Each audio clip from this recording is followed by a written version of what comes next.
पुनः आप सभी का स्वागत है।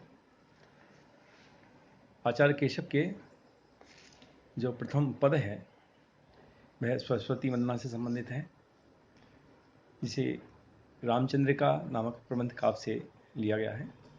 प्रबंध काव्य की एक विशेषता होती है कि सबसे पहले जो देवी देवता हैं, गणेश की वंदना है, सरस्वती की वंदना है, आदि की वंदना से प्रारंभ उस काव्य को किया जाता है। तो उसी परंपरा का अनुपालन करते हुए आचार्य केशव इस रामचंद्रिका के प्रारंभ में जो पद की सृष्टि करते हैं वह सरस्वती वंदना की करते हैं। तो सरस्वती वंदना का जो पद इसमें संकलित है कि वाणी जग रानी की उदारता बखानी जाए, ऐसी मति कहो दो उदार कौन की भाई। देवता प्रसिद्ध सिद्ध ऋषिराज तप वृद्ध, कहीं कहीं हारे सब कहीं न केहू लई। भावी भूत वर्तमान जगत बखानत है, केशुदास कहूँ न बखानो काही पे गई। और वर्णपति चार मुख और पूत वर्णे पांच मुख, नात वर्णे सतमुख और तदपि नई नई। इस पद के माध्यम से आचार्य केशव हैं वो वाणी और बुद्धि की अधिष्ठाती देवी माँ सरस्वती की महिमा और उसकी उदारता का वर्णन करते हुए कहते हैं कि वाणी जगरानी की उदारता बखानी जाए कि और ऐसी मति कहो दो उदार कौन कौन की भई, कि इस संसार में ऐसी किसके पास बुद्धि है जो वाणी की अधिष्ठाती देवी माँ सरस्वती की उदारता और महिमा का वर्णन कर सके। यानी ऐसी कोई ऐसी वाणी, ऐसा स्वर, ऐसा शक्ति संपन्नता, ऐसी प्रकट बुद्धि किसी भी संसार के मानव के पास नहीं है जो माँ सरस्वती की जो महिमा है, जो उसकी उदारता है, जो उसका स्वरूप है, उसके बारे में वर्णन कर सके। देवता प्रसिद्ध सिद्ध ऋषिराज तप वृद्ध, कहीं कहीं हारे सब कहीं ने लेव नहीं। और केवल मानव ही नहीं बल्कि देवता लोग, प्रसिद्ध सिद्ध लोग, ऋषि लोग, तपवृद्ध आदि भी माँ सरस्वती की गुणों का गुणगान करता रहा। नए नए तरीकों से, नए नए शब्दों के माध्यम से माँ सरस्वती के उदारता और महिमा का गुणगान करता रहा।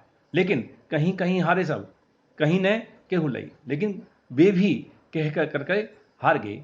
फिर भी माँ सरस्वती की उदारता और जो उसकी महिमा है उसका बखान नहीं कर सके, सब हार गए। भावी भूत वर्तमान जगत बखानत है, केशुदास कहू ने बखानी काहू पे गई।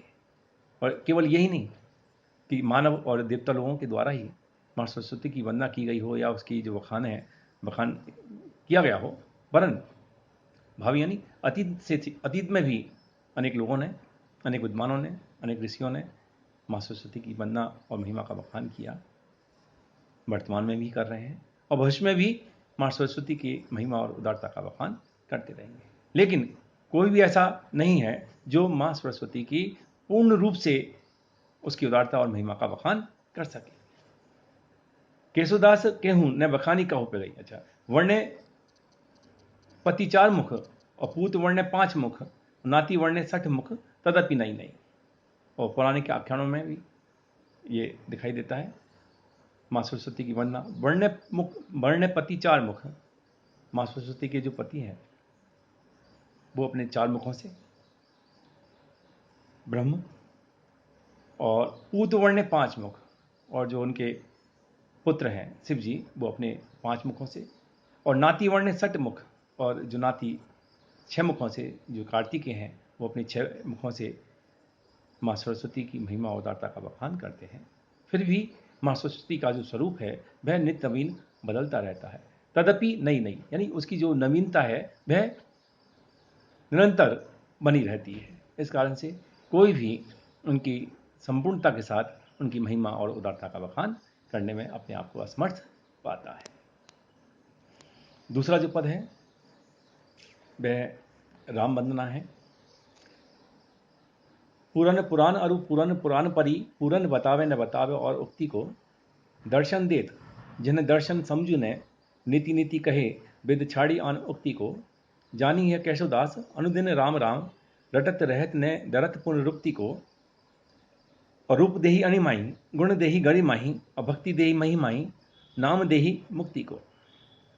इस पद में आचार्य केशव राम की वंदना, राम की स्वरूप के बारे में वर्णन करते हुए कहते हैं कि पूरन पुराण, और पूरा न पुराण परिपूर्ण न बतावे और उक्ति को।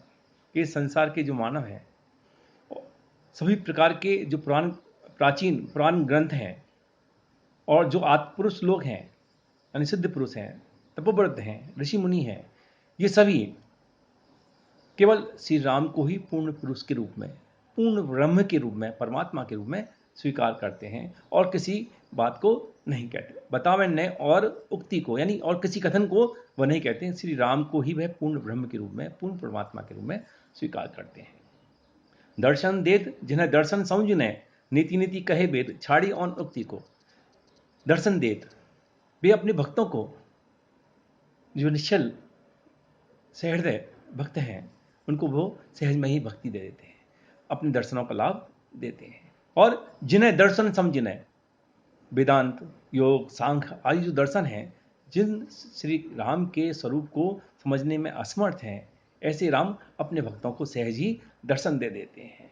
और नीति नीति कहे वेद, छाड़ी और उक्ति को। और वेद भी अंतहीन, नीति नीति यानी अंतहीन कह करके अनंत श्री राम के अनंत स्वरूप की ओर ही संकेत करते हैं। जानी है कैसुदास, अनुदिन राम राम, रटत रहत न डरत पुनरुक्ति को। और इस सत्य को जानने के उपरांत भी आचार्य कवि केशव कहते हैं कि इस बात को जानकर भी कि बार बार नाम को रटने से, बार बार नाम को लिखने से पुनरुक्ति दोष उत्पन्न हो जाता है। तो जानी है कैसुदास, अनुदिन राम राम, रटत रहत न डरत पुनरुक्ति को, कि पुनरुक्ति दोष हो जाता है। फिर भी यह बात जानते हुए भी आचार्य कवि केशव कहते हैं कि मैं रात दिन श्री राम के नाम का ही उच्चारण करता रहता हूँ। राम राम रटत रहत, यानी राम के नाम का ही दिन रात उच्चारण करता रहता हूँ। मुझे इस बात का भय नहीं है कि इससे मेरे काव्य में पुनरुक्ति दोष उत्पन्न हो जाएगा। रूप देहि गणिमाही, गुण देहि अणिमाही, और गुण देहि गरिमाही, भक्ति देहि महिमाही, और नाम देहि मुक्ति को। श्री राम के स्वरूप का चिंतन करने से जीव मात्र को उनके स्वरूप के चिंतन करने से ही उसको अणिमा नामक जो सिद्धि है वो प्राप्त हो जाती है। और गुण देहि गरिमाई, और श्री राम के गुणों का वखान करने से, उन गुणों का उच्चारण करने से महिमा नामक जो सिद्धि है वह प्राप्त हो जाती है। और भक्ति देहि महिमाई, और श्री राम की भक्ति करने से महिमा नामक जो सिद्धि है वो प्राप्त हो जाती है। और नाम देहि मुक्ति को, और श्री राम के नाम का स्मरण करने से जीव को मुक्ति प्राप्त हो जाती है, वह सांसारिक बंधनों से पूर्णतः मुक्त हो जाता है। तो इस तरह से अब जो तीसरा जो पद है वह है अयोध्या नरेश।